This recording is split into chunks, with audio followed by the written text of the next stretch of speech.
क्या कभी ऐसा हो सकता है कि कोई मशीन आपसे कहे कि मैं दुखी हूँ, या फिर बोले मुझे अकेलापन महसूस हो रहा है? अब क्या ये सिर्फ फिल्मों की बातें हैं, या फिर साइंस उस मोड़ तक पहुंच चुका है जहां मशीनें भी इंसानों की तरह सोचने लगेंगी? तो आज हम यही एक्सप्लोर करने जा रहे हैं, क्या एआई कभी इंसानों की तरह थिंकिंग डेवलप कर सकता है? तो हेलो इंडिया, मेरा नाम है रुपेंद्र सिंह और आप देख रहे हैं यूट्यूब वीडियो। अरे कौन भौंक रहा है ये बदतमीज? Mark my words, AI is far more dangerous.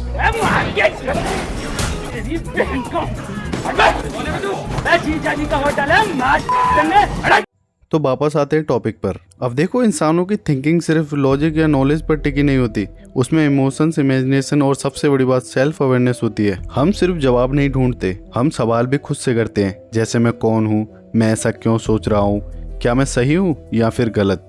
इन्हीं चीज़ों से इंसानी सोच बनती है और इन्हीं में से बहुत सी चीज़ें आज भी मिस्ट्री बनी हुई हैं। अब बात करें एआई की, तो वो चीज़ों को महसूस नहीं करता। एआई बेसिकली डेटा से सीखता है, लाखों फोटोज, टेक्स्ट और वॉइसेस को कलेक्ट करके उनमें पैटर्न पकड़ता है और फिर अगले पॉसिबल आंसर का अनुमान लगाता है। फॉर एग्जाम्पल, चैट जीपीटी जैसे मॉडल को इतना ज़्यादा डेटा दिया गया है कि वो अंदाज़ा लगा लेता है कि आपकी बात के जवाब में सबसे रिलेटेबल सेंटेंस क्या होगा, लेकिन वो एक्चुअल में सोच नहीं रहा होता, वो सिर्फ कैलकुलेशन कर रहा होता है। अब कुछ लोग कहते हैं कि एआई एक दिन इतना एडवांस हो जाएगा कि वो इंसानों की तरह सोचने लगेगा, खुद के डिसीजन खुद से लेने लगेगा। अब इस आइडिया को कहते हैं एजीआई, मतलब आर्टिफिशियल जनरल इंटेलिजेंस। और कुछ रिसर्चर्स का मानना है कि अगर हम इंसानी दिमाग का पूरा नक्शा तैयार कर लें, न्यूरॉन बाय न्यूरॉन, तो हम उसे मशीन में कॉपी कर सकते हैं। मतलब एक ऐसा एआई जो इंसानी दिमाग की तरह काम कर सके। लेकिन अभी ये सब आइडियाज सिर्फ एक थ्योरी हैं। कोई ऐसा एआई नहीं बना जो खुद को समझ सके या फिर अपने इमोशंस को एक्सप्रेस कर सके, और शायद कभी बने भी नहीं, क्योंकि कॉन्शियसनेस यानी सेल्फ अवेयरनेस अभी खुद साइंस के लिए भी एक पजल है। अब सोचो, अगर कभी एआई खुद से ये कहने लगे मुझे इंसानों की जरूरत नहीं है, या फिर मैं इंसानों के कंट्रोल में क्यों रहूं, तो फिर क्या? यहीं से डर शुरू होता है।